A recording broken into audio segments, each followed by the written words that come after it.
On March 23rd, industry experts came together in Frankfurt across performance and health, tactics and coaching and scouting. We sat down with the people driving the game forward. This is Jake Gillies. I'm the first team sports scientist at Bristol Bears. So the session topic is prepare like a starter, and what we discuss in this is how we navigate the season of rugby union and how match day 15 players or match day 23 players are exposed to certain demands of rugby union, but the remainder of the squad tend to miss out on a lot of this rugby union training. So how do we balance the training week, the training block and general training structures to ensure that when we need one of our non-playing players to come in and play a game of rugby union, they're physically ready to not just tolerate the game, but thrive under the demands of the game.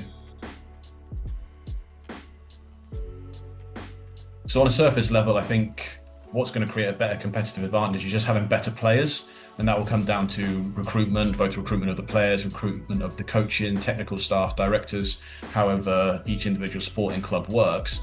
But ultimately, once you have those players in the club, you then have to be responsible for physically preparing them to tolerate the demands of the sport they're playing in. So it's all well and good having world-class talent, but if you can't get world-class talent on the pitch every week, then you're not going to have that available to you. So within sports science, we probably need to work alongside this policy of bringing in world-class players. And nowadays, particularly in a sports science route, you probably need to think about the competitive advantages, not necessarily in adding more layers of data or information.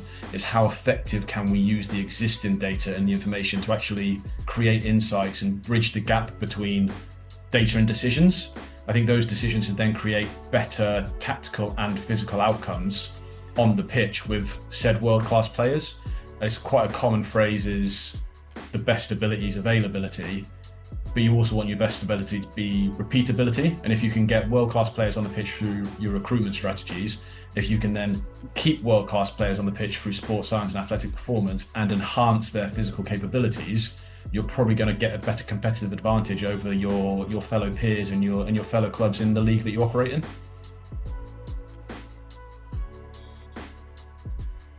So I think intuition should be supported by evidence. I think you could go down a route where you only look for facts over opinions, which could become a little bit dangerous if you go into the wrong environment with that and you go quite strong-minded and say that this is, as we said, black and white, or X is X, Y is Y. Players nor coaches are robots. You still have to relate to them on like a social, emotional level, but it can't just be guided by subjectivity. So when we come to using intuition, you still need to have a coach's eye. You still need to have empathy with players and coaches, but you also need to have some form of evidence or some form of objectivity when you are looking at making decisions around sport.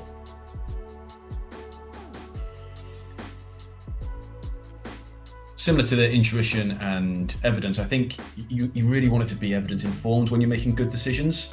I think you should come armed with information, have the opinions, but come armed with information that can support those opinions, because that can then give you something to fall back on if questioned, or to lean upon when you need to find a little bit more information about it. I think you need to be collaborative, and certainly there'll be times and opportunities when you are making decisions solo. But quite often in sport, certainly in sports teams and in performance departments and coaching departments, you're likely going to be collaborative. And if you're in a role that works a lot with data, like we are in sports science, you need to make the complex simple rather than making the simple complex, because you're going to be dealing with people that might not understand a lot of the information that you're talking about, but it could still make a difference to them. So making decisions and making differences around people that work alongside you but maybe don't work quite as much as in the trenches of the numbers with you, you have to be quite open and honest about how simple you can make something. And ultimately, good decision making is decisions that are made for the benefit of all. It should benefit the players, it should benefit the coaches, it should benefit the staff, it should benefit the fans that are watching the game, because they're the ones that are also affected by the result, and the result is often dictated by the players on the pitch.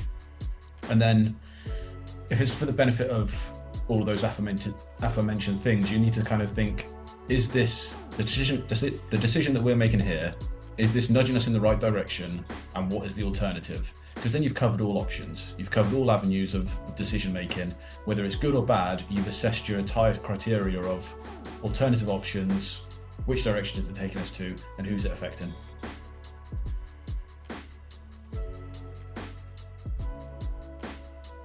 what's going to become non-negotiable is similar to point one, and it's turning this data, translating this data into insight, rather than just turn the data into information. We need to act upon those things. So I think you're going to have to invest in the people that work with the technology rather than investing in more technology.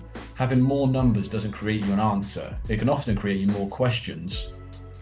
But as per the prior question about decision making, if you add more things in, is it going to send you in the right direction? Is it going to add layers of complexity to what you're doing without making the boat go faster? Or is it just going to be added in more bits of technology because they're flash, because they suggest they can do one thing or the other? Having the right people in the right places that can interpret and understand the numbers that come from this technology should be a bedrock of all ambitious clubs or teams or organizations that are working with data in sport.